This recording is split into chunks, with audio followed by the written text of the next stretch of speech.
আজকের ভিডিওটা শুরু করছি একটা এমন খবর দিয়ে যেটা শুনে ইস্টবেঙ্গল ফ্যানদের আনন্দের মাঝেও একটু ধাক্কা লাগতে পারে। কারণ ২২ বছর পর আইএসএল জিতেও ভারতীয় ফুটবলের অন্যতম বড় ক্লাব ইস্টবেঙ্গল এফসি সরাসরি এএফসি চ্যাম্পিয়ন্স লিগ 2 এর গ্রুপ স্টেজে খেলতে পারছে না। কিন্তু কেন? আইএসএল জিতেও কেন প্লে অফ খেলতে হবে? আর কেন ভারতের এএফসি স্লট কমে গেল? আজকের ভিডিওতে পুরো ব্যাপারটা সহজ ভাষায় বুঝিয়ে দেব এবং বলবো ভারতীয় ফুটবলের জন্য এটা কতটা বড় ওয়ার্নিং সাইন। তো ভিডিওটা শেষ পর্যন্ত দেখতেই হবে, কারণ শেষের তথ্যটা আপনাকে অবাক করবেই। 2025-26 আইএসএল সিজন ইতিহাস তৈরি করেছে ইস্টবেঙ্গল এফসি। ২২ বছরের অপেক্ষা শেষ করে তারা জিতেছে তাদের প্রথম আইএসএল ট্রফি। কিন্তু আসল শক এখানেই। আগে আইএসএল জিতলে ভারতীয় ক্লাব সরাসরি এএফসি চ্যাম্পিয়ন্স লিগ 2 গ্রুপ স্টেজে জায়গা পেত, কিন্তু এবার সেটা হচ্ছে না। এখন প্রশ্ন হল কেন? এর পিছনে আছে দুইটা বড় কারণ। প্রথম কারণ এএফসির স্ট্রিক্ট রুলস।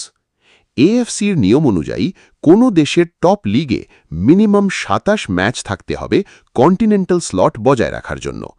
কিন্তু এবারের আইএসএল সিজন ছিল অনেক ছোট।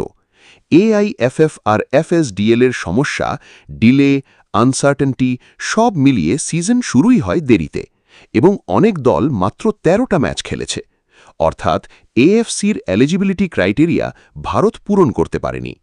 ফলাফল, ইন্ডিয়ার direct ACL 2 group stage slot কেটে ইনডাইরেক্ট স্লট করে দেওয়া হয়েছে।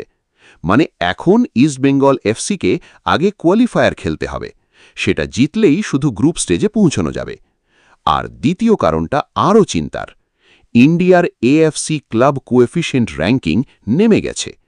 এশিয়ার অন্যান্য দেশ যেমন থাইল্যান্ড, মালয়েশিয়া, ভিয়েতনাম তারা কন্টিনেন্টাল লেভেলে অনেক ভালো পারফর্ম করছে, কিন্তু ইন্ডিয়ান ক্লাবস বারবার আর্লি এক্সিট করছে।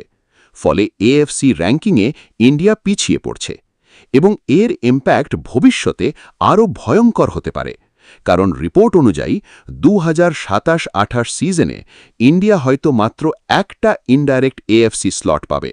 মানে ভবিষ্যতে ইন্ডিয়ান ক্লাবসের জন্য এশিয়াতে খেলা আরও কঠিন হয়ে যাবে।